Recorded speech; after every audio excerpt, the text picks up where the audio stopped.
வெற்றி வாழ்வு திருச்சபையினுடைய காலை ஆராதனைக்கு வந்திருக்கிற உங்கள் யாவரையும் நம்முடைய ஆண்டவரும் இரட்சகருமாகிய இயேசு கிறிஸ்துவின் நாமத்தினாலே வாழ்த்தி வரவேற்கிறேன். இந்த ஆராதனைக்கு ஆரம்பமாக நம் கண்களை மூடி ஜெபிப்போம். எங்கள் அன்பின் பிதாவே, உம்முடைய குமாரனாகிய இயேசு கிறிஸ்துவின் நாமத்திலே உம்மண்டை நாங்கள் வருகிறோம். இந்த அற்புதமான மன மகிழ்ச்சியின் ஓய்வு நாள் காலை வேளைக்காய் மக்கள் நன்றி செலுத்துகிறோம். தகப்பனே, இந்த அருமையான நாளிலே எங்கள் தேவாதி தேவன் கர்த்தாதி கர்த்தர் நீர் நல்லவரும் நன்மை செய்கிறவருமாய் இருக்கிறீர். ஆண்டவரே, எங்கள் மத்தியிலே இருக்கிற உம்முடைய பிரசன்னத்துக்காக மக்கள் நன்றி செலுத்துகிறோம். எங்கே 2-3 பேர் உம்முடைய நாமத்தினாலே கூடி வருகிறார்களோ அங்கே அவர்கள் மத்தியிலே நான் இருக்கிறேன் என்று சொன்ன தேவன், எங்கள் மத்தியிலே நீர் வாசமாக இருக்கிறதுக்காக உமக்கு ஸ்தோத்திரம். உம்முடைய பிரசன்னத்தினாலே எங்களை கனம் பண்ணுகிறதற்காக உமக்கு நன்றி செலுத்துகிறோம்.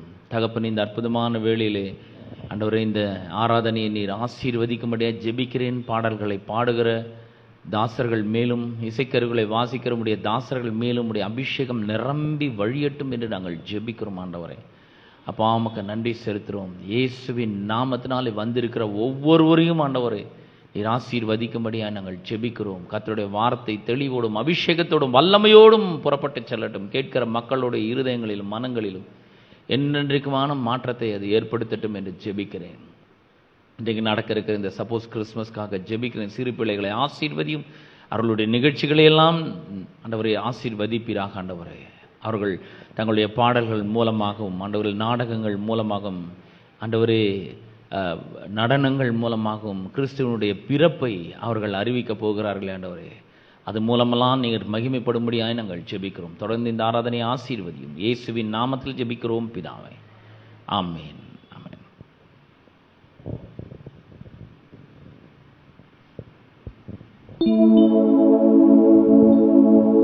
ஹல்லேலூயா. எரேமியா 17ஆம் அதிகாரம் 5, 6, 7, 8 ஆகிய வசனங்கள்.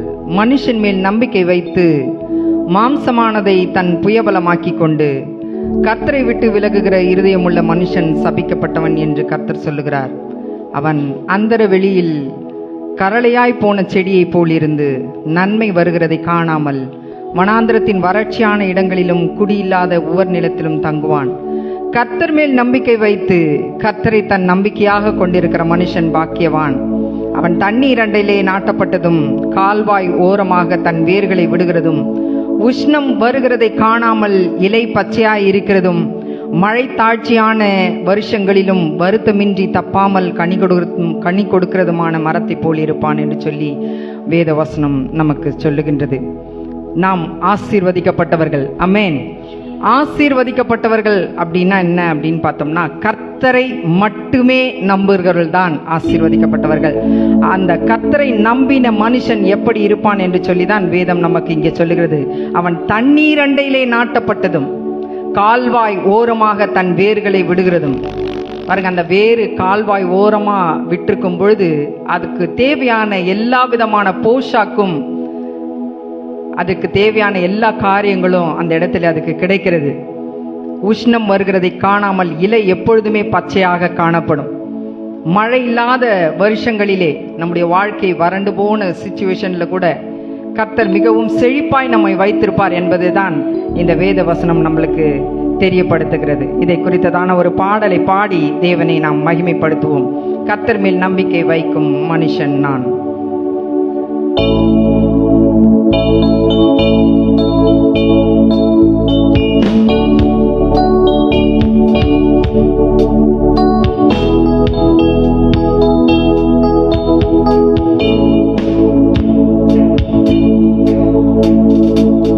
கர்த்தர் மேல் நம்பிக்கை வைக்கும் மனுஷன் நான். கர்த்தரை நம்பிக்கையாய் கொண்ட மனுஷன் நான். கர்த்தர் மேல் நம்பிக்கை வைக்கும் மனுஷன் நான். கர்த்தரை நம்பிக்கையாய் கொண்ட மனுஷன் கர்த்தர் மேல் பாரத்தை வைத்து விட்டேன், அவரே என்னை ஆதரிப்பார். கர்த்தரையே நான் நம்பிடுவேன், ஒருபோதும் தள்ளாட விட மாட்டார்.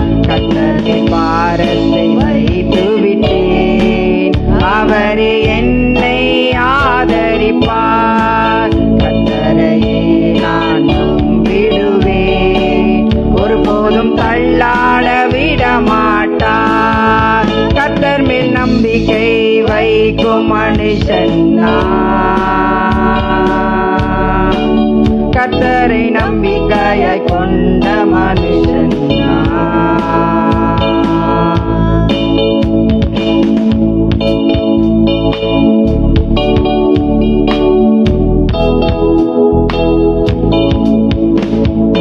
உஷ்ணம் வருவதை பாராமல் என் இலைகள் பச்சையாயிருக்கும். மழை தாழ்ச்சியான வருஷங்களிலும் வருத்தமின்றி கனி கொடுக்கும். மரம் உஷ்ணம் வருவதை பாராமல் என் இலைகள் பச்சையாயிருக்கும்.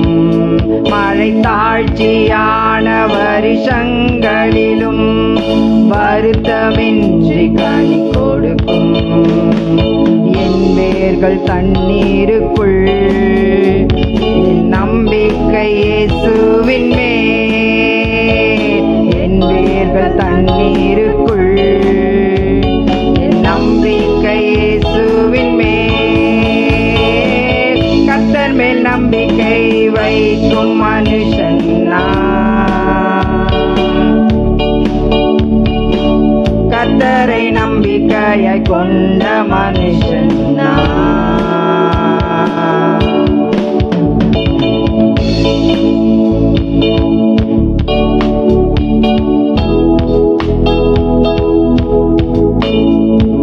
நீ கால்கள் ஓரம் நடப்பட்டு என் காலத்தில் கனியை கொடுப்பே. இலையுதிரா மரம் போலிருப்பேன், நான் செய்வதெல்லாம் வாய்க்கச் செய்வேன். நீர் கால்கள் ஓரம் நடப்பட்டு என் காலத்தில் கனியை கொடுப்பேன். இலையுதிரா மரம் போலிருப்பேன், நான் செய்வதெல்லாம் வாய்க்கச் செய்வேன். உம் வேதத்தில் பிரியம் கொண்டு அதை ராப்பகல் தியானிப்பதால். உம் வேதத்தில் பிரியம் கொண்டு அதை ராப்பகல் தியானிப்பதால். கர்த்தர் மேல் நம்பிக்கை வைக்கும் மனுஷன் நான். கர்த்தரை நம்பிக்கையாய் கொண்ட மனுஷன் நான்.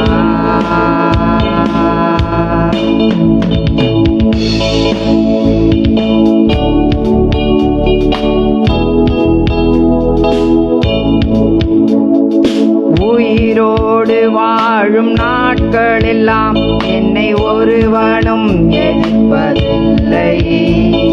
என் வழியை வாய்க்க செய்திடுவேன், புத்திமானாய் நடந்து கொள்வேன். உயிரோடு வாழும் நாட்களெல்லாம் என்னை ஒருவனும் எதிர்ப்பதில்லை. என் வழியை வாய்க்க செய்திடுவேன், புத்திமானாய் நடந்து கொள்வேன். என் வாய் விட்டு பிரிவதில்லை, அதை தியானிக்க மறப்பதில்லை. உம் வேதத்தை வாய் விட்டு பிரிவதில்லை, அதை தியானிக்க மறப்பதில்லை. கர்த்தர் மேல் நம்பிக்கை வைக்கும் மனுஷன் நான். கர்த்தரை நம்பிக்கையாய் கொண்ட மனுஷன் நான். கர்த்தர் மேல் நம்பிக்கை வைக்கும் மனுஷன் நான்.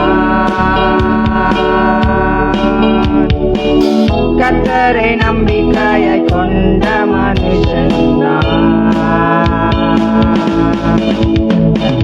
பாரத்தை வைத்து விட்டேன், அவரை என்னை ஆதரிப்பார். கர்த்தரையே நான் நம்பிடுவேன், ஒருபோதும் தள்ளாட விட மாட்டார். கர்த்தர் மேல் பாரத்தை வைத்து விட்டேன், அவரே என்னை ஆதரிப்பார். கர்த்தரையே நான் நம்பிடுவேன், ஒருபோதும் தள்ளாட விட மாட்டார். ஹalleluya. நம்முடைய பாரங்களை எல்லாம் அவர் மீது வைத்து விட்டார். அவர் அப்படிதான் சொல்றார், உன்னுடைய கவலைகள் எல்லாம் என்னிடத்துல வச்சிரு, நீ சந்தோஷமாயிரு, நான் உனக்கு இருக்கிறேன் அப்படின்னு. கர்த்தர் நம்மோடு கூட இருக்கும் பொழுது நமக்கு எந்த விதமான பயமும் இல்லை, பதட்டமும் இல்லை, கவலை இல்லை, கண்ணீர் இல்லை, வியாதி இல்லை. அவரை விசுவாசிக்கும் பொழுது நாம் இப்படியான ஒரு வாழ்க்கையை வாழ முடியும். செழிப்பான, சந்தோஷமான, நிம்மதியான ஒரு வாழ்க்கையை நம்மால் வாழ முடியும். இன்னொரு பாடலை பாடி நம் தேவனை ஆராதிப்போம்.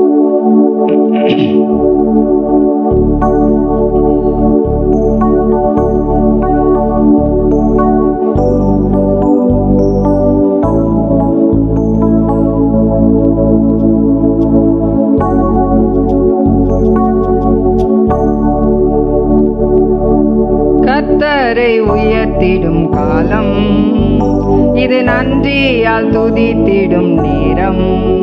தேவ வார்த்தையை நம்பிடும் யாரும் கிருபையை கொண்டாடிடுவோம். கர்த்தரை உயர்த்திடும் காலம் இது, நன்றியால் துதித்திடும் நேரம். தேவ வார்த்தையை நம்பிடும் யாரும் கிருபை கொண்டாடிடுவோம்.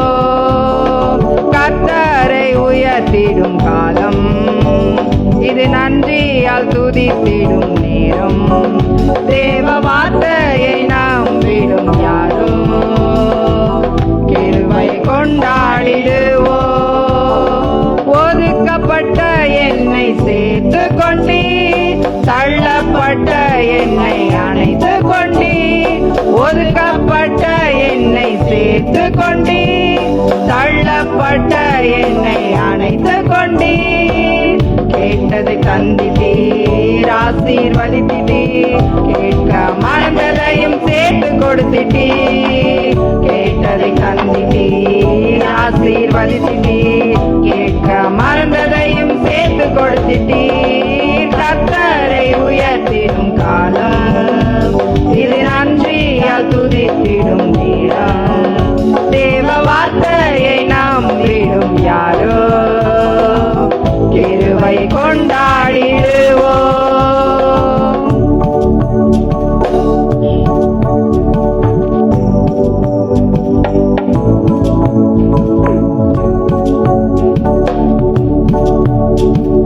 பலவீன நேரத்தில் சுமந்து கொண்டீ, தோல்வியின் நேரத்தில் தோள் கொடுத்தீ.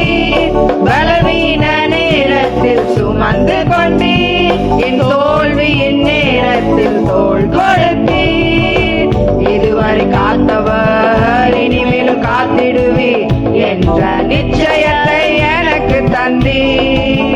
இதுவரை காத்தவர் இனிமேலும் காத்திடுவீர் என்ற நிச்சயத்தை எனக்கு தந்தீர். கர்த்தரை உயர்த்திடும் காலம் இது, நன்றியால் துதித்திடும் நேரம்.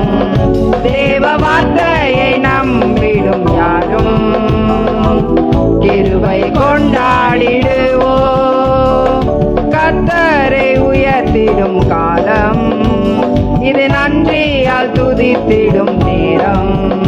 தேவ வார்த்தையை நம்பிடும் யாரும் கிருபை கொண்டாடிடுவோம்.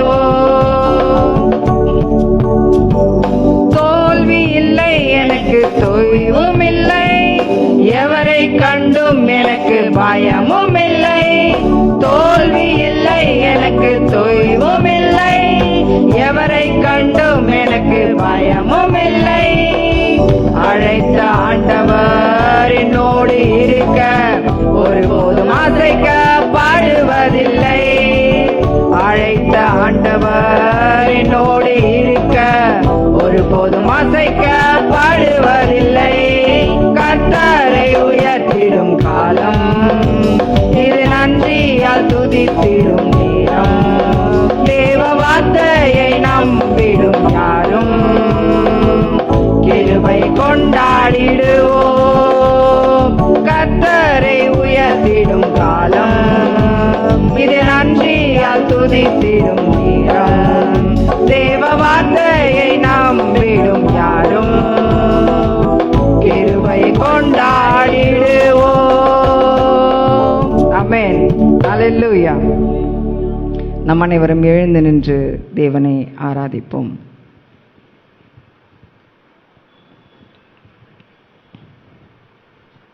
வாக்கு கொடுத்தவர் வாக்கு மாறாதவராக இருக்கிறார்.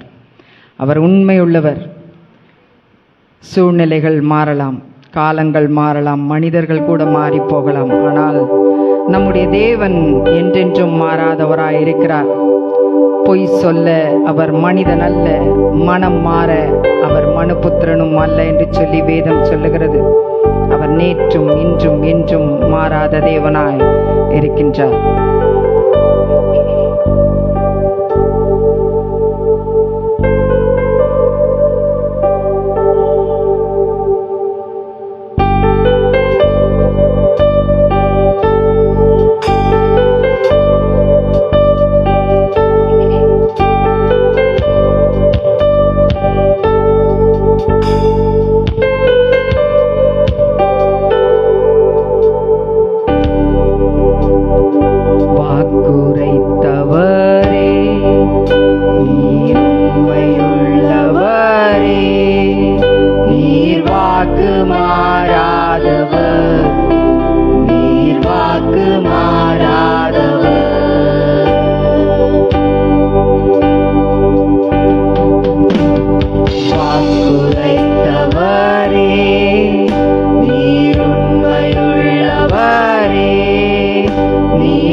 காலங்கள் மாறலாம், சூழ்நிலை மாறலாம், மனிதர்கள் மாறலாம், நீரோ என்றும் மாறாதவர்.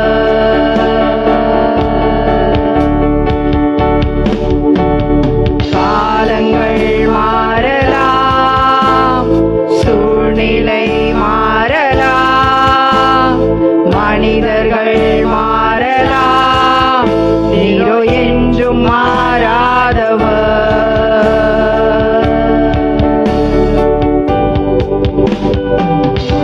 உரைத்தவரே, நீர் உண்மையுள்ளவரே, நீர் வாக்கு மாறாதவர், நீர் வாக்கு மாறாதவர்.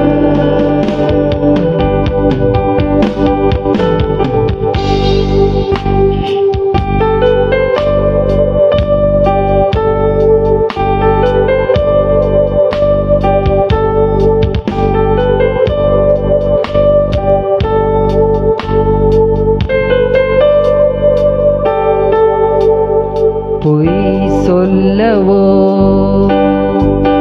மனம் மாறவோ, நீர் மனிதனல்லவே, நீர் மனிதனல்லவே. பொய் சொல்லவோ,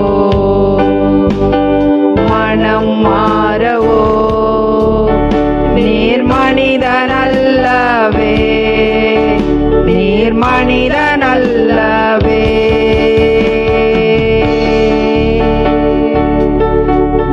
நீர் நேற்றும் இன்றும் என்றும் மாறாதவர், நீர் சொன்னதை செய்து முடிக்க வல்லவர். நீர் நேற்றும் இன்றும் என்றும் மாறாதவர், நீர் சொன்னதை செய்து முடிக்க வல்லவர். காலங்கள் மாறலாம், சூழ்நிலை மாறலாம், மனிதர்கள் மாறலாம், நீரோ என்றும் மாறாதவர்.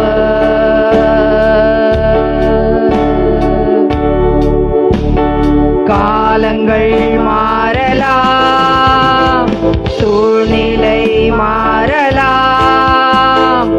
மனிதர்கள் மாறலாம், நீரோ என்றும் மாறாதவர்.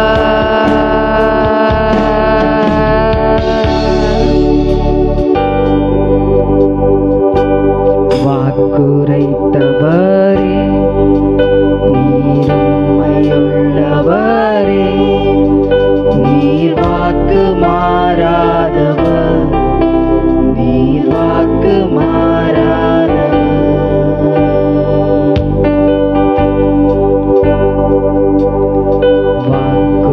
வாக்குரைத்தவரே, நீர் உண்மையுள்ளவரே, நீர் வாக்கு மாறாதவர், நீர் வாக்கு மாறாதவர்.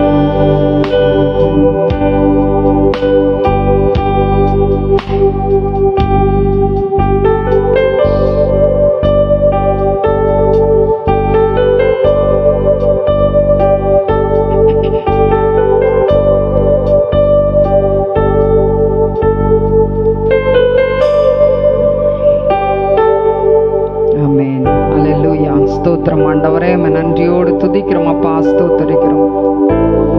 நீர் வாக்கு மாறாத தேவனாய் இருக்கிறீர் ஆண்டவரே. அப்பா, பொய் சொல்ல நீர் மனிதன் அல்ல, மனம் மாற நீர் மனுபுத்திரன் அல்ல. நீர் நேற்றும் இன்றும் என்றும் மாறாத தேவனாய் இருக்கிறீர். காலங்கள் மாறி போகலாம், சூழ்நிலைகள் மாறி போகலாம், மனிதர்கள் மாறி போகலாம். ஆண்டவரே, நீர் எப்பொழுதும் மாறாத தேவனாய் எங்களோடு கூட இருந்து நீர் வழி நடத்துகிறீர். அதற்காய் நன்றி செலுத்துகிறோம் தகப்பனே. அப்பா, பிதாவே என்று கூப்பிட பண்ணின புத்திர சுவிகார வாக்கியத்தை நீர் எங்களுக்கு அளித்திருக்கிறீரே, அதற்காக நன்றியோடு துதிக்கிறோம், ஸ்தோத்தரிக்கிறோம் ராஜா. பாவ சேற்றில் இருந்த எங்களை எடுத்து ஆண்டவரே நீர் உம்முடைய பிள்ளையாய் மாற்றினீரே, அதற்காக நாங்கள் நன்றி செலுத்துகிறோம் தகப்பனே. எங்களுடைய எல்லா வியாதிகளையும் நீர் ஏற்றுக்கொண்டு எங்களுக்கு சுகத்தை நீரும் கொடுத்தீர். எம்முடைய தழும்புகளால் நீர் எங்களுக்கு சுகம் கொடுத்த தேவனாய் இருக்கிறபடியால் நன்றியோடு துதிக்கிறோம், ஸ்தோத்தரிக்கிறோம். நீரே எங்கள் பரிகாரியாகிய கர்த்தராய் இருக்கிறபடியால் நன்றியோடு துதிக்கிறோம் அப்பா, ஸ்தோத்தரிக்கிறோம் ராஜா. உம்மேல் நாங்கள் நம்பிக்கை வைத்து ஆண்டவரே எங்களுடைய வாழ்க்கையை நாங்கள் வாழ நீர் எங்களுக்கு உதவி செய்யும்படியாக நாங்கள் செபிக்கிறோம். நாங்கள் ஆசீர்வதிக்கப்பட்ட மக்களாய் வாழ நீர் எங்களுக்கு உதவி செய்யும்படியாக நாங்கள் செபிக்கிறோம் தகப்பனே. நீர்கால்கள் ஓரமாய் நடப்பட்ட தன் காலத்தில் தன் கனியை தருகிற மரத்தை போல, இலையுதிராதிருக்கிற மரத்தை போல நாங்கள் வாழ நீர் எங்களுக்கு உதவி செய்யும்படியாக நாங்கள் செபிக்கிறோம் தகப்பனே. அப்பா, உம்மை நன்றியோடு துதிக்கிறோம், ஸ்தோத்தரிக்கிறோம். உம்முடைய வேதத்தில் பிரியமாய் இருந்து இரவும் பகலும் அதை நாங்கள் தியானிக்க நீர் எங்களுக்கு வாஞ்சையை தரும்படியா நாங்கள் செபிக்கிறோம் தகப்பனே. அப்பா, உமக்கு ஸ்தோத்திரம் ஆண்டவரே. உம்முடைய வார்த்தை எங்களை ஆண்டவரே எல்லா காரியத்தில் இருந்தும், எல்லா பலவீனத்தில் இருந்தும், எல்லாவித பிரச்சனைகளில் இருந்தும், எல்லாவித சோர்வுகளில் இருந்தும் எங்களை விடுதலையாக்குகிறபடியால் நன்றியோடு துதிக்கிறோம், ஸ்தோத்தரிக்கிறோம் ராஜா. இந்த காலை வேளையிலே வந்திருக்கிற ஒவ்வொருவரையும் நீர் ஆசீர்வதிப்பீராக கர்த்தாவே. இந்த ஆராதனை வேளையிலே உம்முடைய பிரசன்னம் நிழலாடினபடியாலும் நன்றியோடு துதிக்கிறோம். நீர் எங்கள் மத்தியிலே இருக்கிறீர் என்பதை நாங்கள் அறிந்திருக்கிறோம், அதற்காக நன்றி செலுத்துகிறோம் தகப்பனே. வார்த்தையின் வேளையை நீர் ஆசீர்வதிப்பீராக. வார்த்தையை பேசுகிற தாசனை மறைத்து ஆவியானவர் வெளிப்படும்படியாய் செபிக்கிறோம். மீதியான வேளையை நீர் பொறுப்பெடுத்துக் கொள்ளும். துதிகன மகிமை மேன்மை யாவற்றையும் ஒருவருக்கே செலுத்துகிறோம். இயேசுவின் மூலம் செபிக்கிறோம் நல்ல பிதாவே, ஆமென், ஆமென்.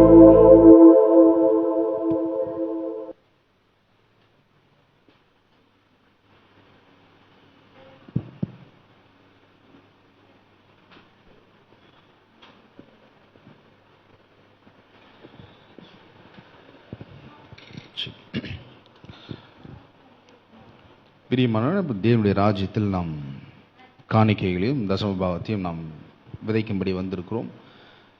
விதைக்கிறதுக்கு முன்பாக இந்த விதையை பற்றி வேதம் என்ன சொல்லுகிறது என்பதை நாம் அறிந்து கொடுப்போமானால் நாம் அதில் மாபெரும் ஒரு வெற்றியும் விடுதலையும் அடைய முடியும். ஏன்னா வேதம் சொல்லுவது சத்தியத்தை அறிவீர்கள், சத்தியம் உங்களை விடுதலையாக்கும். ஆகவே விடுதலையோடு நாம் செயல்படும் பொழுது நம்முடைய வாழ்க்கையில் மாபெரும் ஒரு வெற்றி, மாபெரும் இயற்கைக்கு அப்பாற்பட்ட ஒரு செல்வ செழிப்பு, தேவன்கிட்ட இருந்து வருகிற அந்த உண்மைத்தன்மை நாம் பெற்றுக்கொள்ள முடியும். ஆகவே ஆதியாகமும் 8ஆம் அதிகாரம் 22ஆம் வசனம், பூமி உள்ள நாளளவும் விதைப்பும் அறுப்பும் சீதளமும் உஷ்ணமும் கோடைக்காலமும் மாரிக்காலமும் பகலும் இரவும் ஒழிவதில் என்று தம்முடைய உள்ளத்தில் சொன்னார். பிரியமானவர்களே, நாம் காணிக்கையை செலுத்தும்படி வந்திருக்கிறோம். எதன் அடிப்படையில் நாம் செலுத்துகிறோம் அப்படின்னா, இந்த விதைப்பு அறுப்பு என்கிற ஆவிக்குரிய ஒரு பிரமாணத்தின் அடிப்படையில் நாம் செலுத்துகிறவர்களாக இருக்கிறோம். நாம் இந்த பூமியில் வாழ்க்கையை வாழ்ந்து கொண்டிருக்கிறோம். இந்த பூமியில் நாம் வாழ்க்கையை வாழ்ந்து கொண்டிருக்கும் பொழுது ஆண்டவரை சொந்த இரட்சகராக ஏற்றுக்கொண்ட நம்மை கிறிஸ்துவுக்குள் தேவன் நம்மை ஆசீர்வதிக்க வேண்டும் என்று விரும்புகிறார்.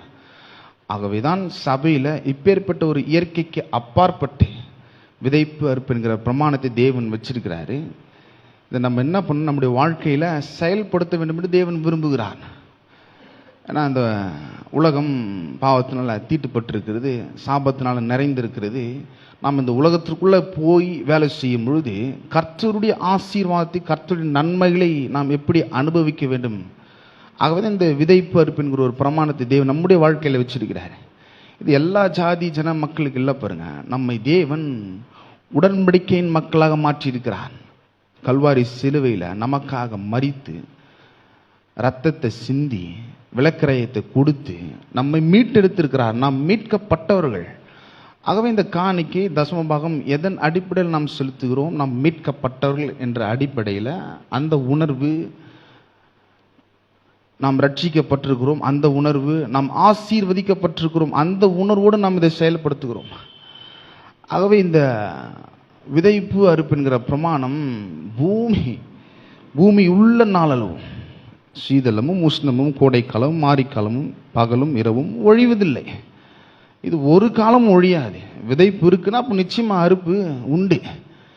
விதைக்கவில்லை என்றால் நாம் அறுக்க முடியாது. ஆகவேதான் இந்த தேவனுடைய ராஜ்யத்தில் நம்ம என்ன பண்ணுறோம்னா விதைக்கிறவர்களாக நாம் இருக்கிறோம். இது பின்னணி எப்படி இருக்குது பார்த்தீங்கன்னா, நோவா காலத்தில் வெள்ளம் வந்து பாவத்தினுடைய ஒரு செயல்பாட்டினால மனுக்குலம் வெள்ளத்தை தேவன் வானத்தின் மதகுகள் எல்லாம் திறந்து மழை பெய்ய வச்சு அந்த பாவத்தின் கொடுமையிலிருந்து நோவாவை ரட்சிக்கிறார். ஒரு பிழை உண்டாக்கி அந்த பிழைக்குள்ள நோவாவையும் அவன் குடும்பத்தையும் தேவன் காக்குகிறார். இது எதை காண்பிக்கிறது அப்படின்னா, கல்வாரி சிலுவையை காண்பிக்கிறது. நோவா கல்வாரி சிலுவைக்கு பின்னாடி இருக்கிறாரு. அப்போது இந்த வெள்ளம்லாம் வடிந்த பிறகு ஒரு சம்பவம் நடக்கிறது. பூமியெல்லாம் காஞ்சி போயிருக்கிறது. அப்புறம் தான் இந்த ஒரு ஆவிக்குரிய பிரமாணத்தை தேவன் இன்ட்ரடியூஸ் பண்ணுகிறார். அதாவது செயல்படுத்த அவரோட வாழ்க்கையில் கொண்டு வருகிறார். இப்போ பாருங்க, 19ஆம் வசனத்தை வாசிக்கிறேன். பூமியில் மேல் நடமாடுகிற சகல மிருகங்களும் ஊறுகிற சகல பிராணிகளும் சகல பறவைகளும் ஜாதி ஜாதியை பிழையிலிருந்து புறப்பட்டு வந்தன. அப்பொழுது நோவா கர்த்தருக்கு ஒரு பலிப்பிடம் கட்டி சுத்தமான சகல மிருகங்களிலும் சுத்தமான சகல பறவைகளிலும் சிலவற்றை தெரிந்து கொண்டு அவைகளை பலிப்பிடத்தின் மேல் தகன பலிகளாக பலியிட்டான். இங்கே நோவா இங்கே ஒரு காணிக்கை செலுத்துகிறார். என்ன காணிக்கை செலுத்துகிறார் அப்படின்னா, நடமாடுகிற சகல மிருகங்களிலும் ஊறுகிற சகல பிராணிகளும் சுத்தமான பறவை சுத்தமான மிருகங்களை எடுத்து தேவனுக்கு தகன பலிகளை அவர் காணிக்கையை செலுத்துகிறார். இதை தேவன் பிரியமாக ஏற்றுக்கொண்டு என்ன பண்ணுகிறார் அப்படின்னா, இந்த விதைப்பு அறுப்பு என்கிற பிரமாணத்தை, ஆவிக்குரிய பிரமாணத்தை நோவாவோட வாழ்க்கையில் செயல்படுத்துகிறார். அடுத்த அதிகாரம் 9ஆம் வசனம் சொல்லுவது, இந்த விதைப்பு அறுப்பு என்கிற பிரமாணம் வந்த பிறகு 9ஆம் அதிகாரத்தில் ஆதியாகமும் 9ஆம் அதிகாரம் 1 வசனம் சொல்லுகிறது, பின்பு தேவன் நோவாவையும் அவன் குமாரரையும் ஆசீர்வதித்து, நீங்கள் பலுகி பெருகி பூமியை நிரப்புங்கள். இதைத்தான் தேவன் நம்முடைய வாழ்க்கையில் செய்ய வேண்டும் என்று விரும்புகிறார். அதாவது எரேமியா தீர்க்க தரிசன எழுதின புஸ்தகத்தில் 2ஆம் அதிகாரம் 13ஆம் வசனம் சொல்லப்படுகிறது, ஜனங்கள் 2 தீமையை செஞ்சாங்க. என்னன்னா, ஜீவ தண்ணீராக ஊற்ற எண்ணெய் விட்டுட்டு வெடிப்புள்ள தொட்டியை தெரிந்து கொண்டாங்க. அதுன்னா ஓட்ட பகிட்டு. இந்த ஜீவ தண்ணீர் உள்ள தேவனை விட்டுட்டு கீழே ஓட்டையா இருக்கும் அந்த பகிட்டை பிடிச்சிட்டு உட்காந்துட்டு இருக்காங்க. இந்த பகிட்டு தான் எனக்கு வேணும், இந்த பகிட்டில் தான். அந்த மாதிரி சில பேர் என்ன பண்ணுறாங்க அப்படின்னா, வேலைக்கு போகிறாங்க, சம்பாதிக்கிறாங்க, இந்த பணத்தை வச்சுட்டு நம்மளே ஏதாவது நம்மள பண்ணிடணும்னு நம்ம விரும்புகிறோம் பாருங்க, அதுதான் அந்த ஓட்ட பகிட்டு. இந்த நன்மையான ஜீவனுள்ள தேவனை விட்டுட்டு நம்ம கிட்ட இருக்கிற அந்த கொஞ்சம் பணத்தை வச்சுட்டு இதிலே எல்லாவற்றையும் பண்ணிடுறேன் அப்படின்னு நீங்கள் நினச்சிங்கன்னா பண்ணவே முடியாது. அந்த மாதிரி பணத்தை வச்சுட்டு நம்ம யோசிச்சுட்டே இருந்தோம்னா அது சீக்கிரமாக காலி ஆகிடும். வேதாகமத்தில் ஒரு சம்பவம் இருக்குது பாருங்கள். 2 ராஜாகம புஸ்தகத்தில் 4ஆம் அதிகாரத்தில் ஒரு தீர்க்கதரிசியினுடைய மனைவி எலிசா கிட்ட சொல்கிறாங்க, கடன் பட்டம் வந்துட்டான், என்னுடைய குமாரனை பிடிக்க வந்துட்டான், இப்போ நான் என்ன செய்கிறது? என்னுடைய புருஷன் கர்த்தருக்கு பயந்து நடந்தவன், அதனால் இப்போ என்ன பண்ணுறதுன்னு தெரியல அப்படின்னு எலிசா கிட்ட கேட்குறாங்க அந்த பெண். இப்போ எலிசா சொல்கிறாரு, நான் என்ன செய்யணும் அப்படின்னு கேட்குறாரு. நான் என்ன செய்யணும்? அப்போ உன்னிடத்தில் என்ன இருக்குன்னு கேட்குறாரு. அவங்களே கடன் பட்டுருக்குறாங்க, கொஞ்சம் எண்ணெய் இருக்குன்றாங்க. அப்போ அவங்க யோசிச்சிருப்பாங்க, இந்த கொஞ்சம் எண்ணெயை வச்சு கொஞ்ச நாள் ஓட்டலாம், நம்முடைய ஜீவனை ஓட்டலாம், ஏதாவது பண்ணிடலாம் அப்படின்னு நினைப்பாங்க. ஆனால் எலிசா கேட்குறாரு, உன்னிடத்தில் என்ன இருக்குது, அதை கொண்டு வா சொல் அப்படின்னு சொல்கிறாரு. அப்போ என்கிட்ட கொஞ்சம் எண்ணெய் இருக்குது அப்படின்றாங்க. அப்போ சொல்கிறாரு, வீட்டுக்குள்ளே போ, கதவை சாத்து, நீயும் பிள்ளைகளும் அயல் வீட்டுக்காரர்கள் வெறும் பாத்திரங்களை வாங்கி இந்த எண்ணெயை இந்த காலி பாத்திரத்தில் ஊற்றி இந்த நிரப்புறதெல்லாம் ஒரு பக்கம் வை அப்படின்னு சொல்கிறாரு. அப்போ அந்த தீர்க்கதரிசியினுடைய மனைவி இந்த வீட்டுக்குள்ளே போயிட்டு தன்னுடைய பிள்ளைகளை என்ன பண்ணுறாங்கன்னா கதவை சாத்திக்கிட்டு வெறும் பாத்திரங்களை வாங்கி அந்த இருக்கிற கொஞ்சம் எண்ணெயை அந்த பாத்திரத்தில் ஊற்றுறாங்க. ரொம்பிட்டே இருக்கு. அப்போ அந்த மனைவி கேட்குறாங்க, அந்த பிள்ளை இடத்துல கேட்குறாங்க, அந்த பெண் கேட்குறாங்க, இன்னும் பாத்திரம் கொண்டு வா அப்படின்றாங்க.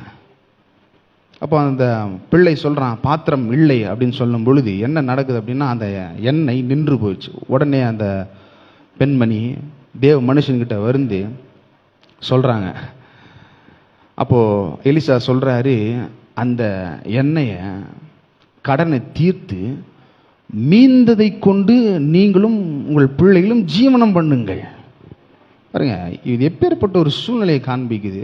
கடன் பட்டிருக்கிறாங்க, அதாவது ஆசீர்வாதம் வரும் பொழுது நம்முடைய கடன்களை ரத்து செய்கிறதா இருக்கிறது. நாம் இயேசுவை ஏற்றுக்கொண்டிருக்கிறோம், சபைக்கு வருகிறோம், ஆனால் மறுபடியும் கடன் படுறோம். ஏன்னா இந்த ஆவிக்குரிய இந்த பிரமாணத்தை நாம் நம்முடைய வாழ்க்கையில் விசுவாசித்து செயல்படுத்தலை. நம்ம இதை விசுவாசித்து செயல்படுத்தணும். நம்ம சம்பாதிக்கிறோம், அந்த பெண்மணி போல நம்ம சில டைம் இருக்கிறோம் பாருங்க, கொஞ்சம் என்ன இதை வச்சு நம்ம சம்பாதிச்சிடலாம். ஒரு 10,000 ரூபாய் இருக்குது, ஒரு 20,000 ரூபாய் இருக்குன்னா அதே நம்ம மனக்கண்களை போடுறோம் பாருங்க. நம்ம இதை கட்டலாம், ஓ இதை போயிடுச்சுன்னா இந்த பணத்தை வந்து இதை பண்ணணுமே, இஎம்ஐ கட்டணுமே, எவ்வளோ பில்ஸ் இருக்குது, ரெஸ்டாரண்ட் வர போகணும், இதெல்லாம் கால்குலேட் பண்ணுறோம் பாருங்க. இதெல்லாம் கால்குலேட் பண்ணி கடைசியாக இந்த பணம் காலி ஆகிடுது. இந்த பணம் காலி ஆகும்போது என்ன பண்ணணும்னா நம்முடைய எண்ணம் என்ன எப்படிப்பட்ட எண்ணமாக மாறுதுன்னா தரித்திர புத்தியாக மாறுது. ஆனால் நம்முடைய எண்ணம் தரித்திர புத்தியாக மாறக்கூடாது. தேவன் விரும்புகிறார் நம்முடைய எண்ணம் விஸ்தாரமாக இருக்க வேண்டும் என்று தேவன் விரும்புகிறார். எகிப்தில் இஸ்ரவேல் ஜனங்கள் அடிமைப்பட்டு இருந்தாங்க. அந்த ஜனங்களை எப்படி ரட்சிக்கிறார் அப்படின்னா ஒரு ஆட்டுக்குட்டியை கொடுத்து பஸ்காவாய் பலியிட செய்து, அது எதை காண்பிக்கிறது? சிலுவைக்கு அடையாளமாய் காண்பிக்கிறது. அடிமை தினத்தின் ஜனங்கள் கடன் பட்டிருக்கிறாங்க, ஏழையாக இருக்கிறாங்க, பலன் இல்லை, அடுத்த வேலைக்கு என்ன பண்ணுறதுன்னு தெரியல. அந்த ஜனங்களை மீட்டெடுத்து பாலும் தேனும் ஓடுகிற நலமும் விசாலமான தேசத்தில் கொண்டு போய் இறங்கினேன் என்று சொல்லுகிறார். இப்போ 2000 வருஷத்துக்கு முன்பாக இயேசு கிறிஸ்து கல்வாரி சிலுவையில் நமக்காக இறங்கி இருக்கிறாரு. அப்போ இன்னைக்கு ஒருவரும் நம்ம ஏழையாக இருக்கக்கூடாது, நம்முடைய எண்ணம் விஸ்தாரமாக இருக்கணும். அப்போது முதல்ல நம்மக்கிட்ட பணம் வரும் பொழுது, சம்பளம் வரும் பொழுது நம்ம யாரை நினைக்கணும் அப்படின்னா கர்த்தரை நினைக்கணும். ஏன்னா ஐஸ்வர்யத்தை சம்பாதிக்கிறதுக்கான பலனை கொடுக்கிறவர் அவர். கர்த்தரின் ஆசீர்வாதம் ஐஸ்வர்யத்தை கொண்டு வரும். நீதிமொழிகளில் ஒரு வசனம் இருக்கு பாருங்க, கர்த்தரை நம்புகிறவனோ செழிப்பான். நம்ம கர்த்தரை விசுவாசிக்கிறோம், அப்போ நிச்சயமாக நம்ம செழிக்கணும், இடம் கொண்டு நாம் பெருக வேண்டும் என்று தேவன் விரும்புகிறார். அப்போ நம்மக்கிட்ட இப்போ என்ன இருக்குது? அந்த பெண்மணி போல் அந்த சூழ்நிலை ஒருவேளை இருக்கலாம். என்கிட்ட கொஞ்சம் எண்ணெய் இருக்குது, இந்த பணம் இருக்குது. நான் சொல்கிறேன், கர்த்தருடைய வார்த்தை உங்களுக்கு நேராக வருகிறது. நீங்கள் தேவனுடைய ராஜ்யத்தில் விதைக்கும் பொழுது அது மீந்து இருக்கும். என்ன வேணால் பண்ணலாம். அதனால் என்ன நடக்குதுன்னா தேவனுடைய நாமம் மகிமைப்படுகிறது. புதிய ஏற்பாட்டில் ஒரு சம்பவம் இருக்குது பாருங்கள். கானா ஊர் கல்யாணத்தில் திராட்சை ரசம் குறையப்பட்ட பொழுது இயேசுனுடைய தாயார் சொல்கிறாங்க, திராட்சை ரசம் இல்லை அப்படின்னு. அப்போது இயேசு சொல்கிறாரு, என் வேலை இன்னும் வரல அப்படின்றாரு. அப்போது அந்த மரியாள் சொல்கிறாங்க, அவர் உங்களுக்கு என்ன சொல்கிறாரோ அதன்படி செய்யுங்கள். இங்கே என்ன பிரச்சனைன்னா நம்மக்கிட்ட தான் பிரச்சனை.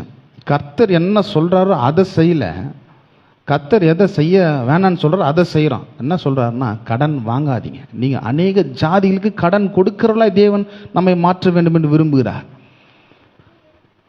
ஆனால் நம்ம தலைகீழாக பண்ணுறோம் பாருங்க, அநேக ஜாதிகிட்டேருந்து கடன் வாங்குகிறோம். ஆனால் அப்படிலாம் இருக்கக்கூடாது. தேவன் நம்முடைய வாழ்க்கையில் அவருடைய ஆசீர்வாதத்தை கொண்டு வர வேண்டும் என்று விரும்புகிறார். ஆகவே தான் இந்த தேவனுடைய ராஜ்யத்தில் நம்முடைய காணிக்கையும் தசம பாகத்தையும் நாம் விதைக்கும் பொழுது கர்த்தருடைய ஆசீர்வாதம் வருகிறது. கர்த்தருடைய ஆசீர்வாதம் வரும் பொழுது அது பலுகி பெருகி அது நிரப்புகிறதா இருக்கிறது. அப்போ நம்ம இப்போ தேவனுடைய ராஜ்யத்தில் விதைக்க போகிறோம். இப்பேற்பட்ட ஒரு மனப்பான்மையோடு நாம் விதைக்கிறவர்களாக இருக்க வேண்டும். காணிக்கையில் தசமபாகத்தையும் காணிக்கையும் எடுத்துக்கொள்வோம். நம்ம அறிக்கையிட்டு கொடுப்போம். பரலோக பிதாவே, குமாரனாகிய இயேசுவின் நாமத்தில் உம்மிடத்தில் வருகிறேன். ஆண்டவரே, என்னிடத்தில் உள்ளதெல்லாம் நீர் கொடுத்தவை. ஆகவே உம்மை கனம் பண்ணுகிறேன். உம்மை கனம் பண்ணுவதால் என்னுடைய வாழ்க்கையில் பணப்பெருக்கம் ஆகிக் கொண்டே இருக்கும். கர்த்தருடைய நன்மையும் கர்த்தருடைய கிருபையும் கர்த்தருடைய ஆசீர்வாதமும் என்னுடைய வாழ்க்கையில் தொடர்ந்து பிடிக்கும். நான் விசுவாசிக்கிறேன். ஆமென்.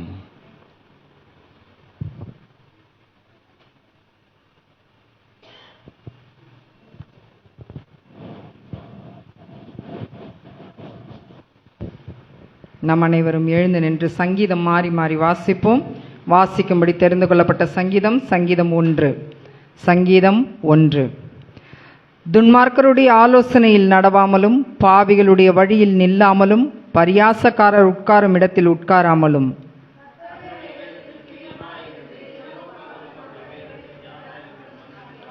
அவன் நீர்க்கால்களின் ஓரமாய் நடப்பட்டு தன் காலத்தில் தன் கனியை தந்து இலை உதிராதிருக்கிற மரத்தைப் போல் இருப்பான். அவன் செய்வதெல்லாம் வாய்க்கும். ஆகையால் துன்மார்க்கர் நியாய தீர்ப்பிலும் பாவிகள் நீதிமான்களின் சபையிலும் நிலை நிற்பதில்லை. நாம் அனைவரும் சேர்ந்து வாசிப்போம். கர்த்தர் நீதிமான்களின் வழியை அறிந்திருக்கிறார், துன்மார்க்கரின் வழியோ அழியும். வாசிக்க கொடுக்கப்பட்ட வேத பாடம் வாசித்து முடிந்தாயிற்று. தேவனே உமக்கு மகிமை உண்டாவதாக. நாம் அனைவரும் உட்காருவோம். சபையின் அறிவிப்புகள். ஒவ்வொரு ஞாயிற்றுக்கிழமையும் காலை ஆராதனை காலை 8:30 மணிக்கு ஆரம்பமாகி 10:30 மணி வரை நடக்கும். ஒவ்வொரு வெள்ளிக்கிழமையும் 7 மணி முதல் 8 மணி வரை பரிந்து பேசும் ஜெபம் நடைபெறும்.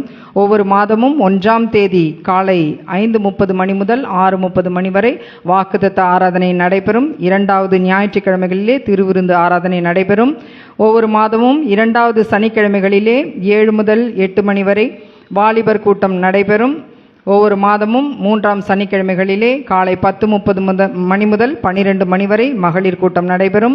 ஒவ்வொரு மாதமும் 4ஆம் சனிக்கிழமை அல்லது 5வது சனிக்கிழமைகளிலே மாலை 6:30 மணி முதல் 8:30 மணி வரை துதி ஆராதனை நம்முடைய சபையிலே நடைபெறும். புதன்கிழமை ஆராதனை மாலை 7 மணிக்கு ஆரம்பமாகும்.